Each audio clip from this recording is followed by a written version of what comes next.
Good morning, Bucknutters, and welcome into the Bucknuts Morning 5 on Wednesday, February 25th, 2015. I am Dave Biddle. We'll get to our Alex Gleitman later in the show to discuss Ohio State football recruiting, but I want to start off the show talking about who will fill the vacant starting roles for the Buckeyes this fall. Fortunately, there aren't many starting spots open. Despite winning the national championship, the Buckeyes didn't have anyone declare early for the NFL draft, and they only had 6 senior starters on the team last year. One of those senior starters was Darryl Baldwin at right tackle. I think his replacement will be another converted defensive lineman, Chase Ferris, who was the Buckeyes' 6th man on the offensive line last season. Ferris will receive competition from Jamarco Jones and Evan Lyle, but I expect Ferris will win the starting job. The competition will be interesting to follow this spring. Jeff Hireman was the starting tight end and will have a nice NFL career, but I don't think the Buckeyes will have much, if any, drop-off going from Hireman to Nick Vannett as the starter. In fact, Vannett played the majority of the Sugar Bowl against Alabama and the national championship game against Oregon because Hireman had a banged-up ankle, and Vannett looked very good. I'm confident Vannett will have an excellent senior season as a first-year starter. At wide receiver, Devin Smith and Evan Spencer weren't always starters last season, but both of them played a lot and did start some games. One of the starting receivers will obviously be Michael Thomas once again. He had a tremendous year, and I think he's going to challenge for Ohio State's single-season receiving records this year. The other starting receiver will likely be Corey Smith, who was a top backup last year, although Corey Smith will be pushed by several young players such as Terry McLaurin, Johnny Dixon, James Clark, and others. At the hybrid spot, Jalen Marshall returns as a starter and will compete against Dontre Wilson, who was the starter before suffering a broken foot against Michigan State. Personally, I think Marshall is the better player, but it's good to have depth and options at the hybrid spot.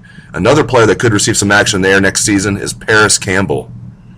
Switching to defense, there are 3 starting spots that need replaced: defensive tackle, middle linebacker, and cornerback. Michael Bennett played tremendously the second half of the 2014 season, will likely be a second-round pick in the NFL draft. Fortunately, Adolphus Washington returned for his senior year, so the Buckeyes only have one open spot at defensive tackle. I think it will be filled by Donovan Munger, who is the top defensive tackle off the bench by the end of last season. Munger will receive a lot of competition this spring and in preseason camp, but I think it's very likely he will be a starter in 2015 next to Washington. At middle linebacker, Curtis Grant came on and played very well as a senior, proving people like me wrong. Raekwon McMillan rotated in with Grant for much of the season, and this fall McMillan will take over as the full-time starter. I think this kid is a future star, and it will be fun watching him fly around next season next to Darren Lee. At cornerback, Duran Grant proved to be one of the best players in the country at his position in 2014 and will likely be a third-round NFL draft pick. His replacement will either be Garyon Conley or Damon Webb. I really think you can flip a coin there. I'll go with Conley just because he's a year older than Webb, but both Conley and Webb are going to play a lot. And whoever doesn't win the starting corner job opposite Eli Apple will be on the short list to be the number 1 nickelback, along with safety Eric Smith. Now to go in-depth on 2016 quarterback recruiting for Ohio State, let's bring in our Alex Gleitman. At one point, it looked like Bergen Catholic, powerhouse school in New Jersey, quarterback Jared Guarantano was going to commit the day after National Signing Day, but Jared kind of pulled back the reins on it, and it looked like Rutgers might be trending in his recruitment. So where are we today? Well, Guarantano is still the first priority for Ohio State at the quarterback position. They still feel that they are in a good position, and sources out of New Jersey tell me that he thinks the Buckeyes still lead for the 4-star signal caller. Guarantano is set to visit Tennessee and Ohio State the next couple of weeks, and then possibly could come to a decision as he visited Rutgers a couple of weeks ago as well.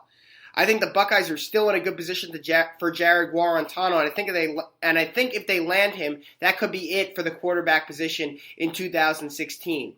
If they fail to land the New Jersey product and the Vols or Rutgers come in and swoop the outstanding talent, I think the Buckeyes will turn back to Dwayne Haskins, who at one point looked like he could be the top priority for the Buckeyes in this class behind center. Out of Potomac, Maryland, the Bullis School, Haskins is an outstanding player who definitely fits the Ohio State scheme. Guarantano being a little bit more mobile, they feel he fits their system a little bit better right now, but Haskins is an outstanding talent. Grew up an Ohio State fan. Everyone by now has seen the video of him.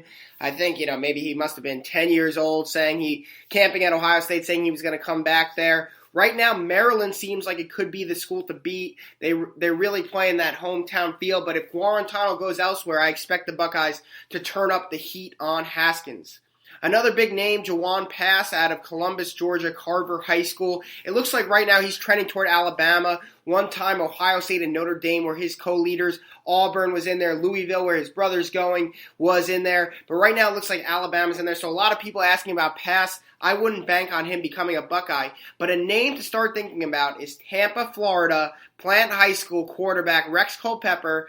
His father played at the University of Florida and then in the NFL at defensive tackle. Urban Meyer knows the family well from his time at Florida. The Gators haven't, Jim McElwain's been a little bit of touch. They haven't, been too much in there, but it seems like right now Ohio State and Clemson are the schools on him the most. So Rex Culpepper certainly a name to watch. He's a guy Urban Meyer has compared to Alex Smith. Great size, 6'3", about 220 pounds, a mobile kid, and he seems like he could be the next great Plant quarterback to kind of go to the NCAA ranks. Thank you, Alex. It'll be interesting to see how the 2016 quarterback recruiting shakes down for the Buckeyes. I have no doubt Urban Meyer and company will land a good one. And there is good news to report. The Buckeye Cruise for Cancer successfully docked in Tampa last night around 7 o'clock. It was supposed to dock Monday morning, so the people on the cruise ship, including Ohio State head coach Urban Meyer, got about an extra day and a half of vacation. They did successfully dock yesterday, so I want to let everybody know that. Coach Meyer and his wife and all of the alumni and fans and former players, everybody is safe and sound. They just got to avoid this terrible Ohio weather for an extra day and a half, so we're not going to feel sorry for them. But we are happy that they are back and they are safe. Thanks again to our Alex Gleitman. Thank you for tuning into the show. I really appreciate it. I hope you have a great day. Take it away, best damn band in the land.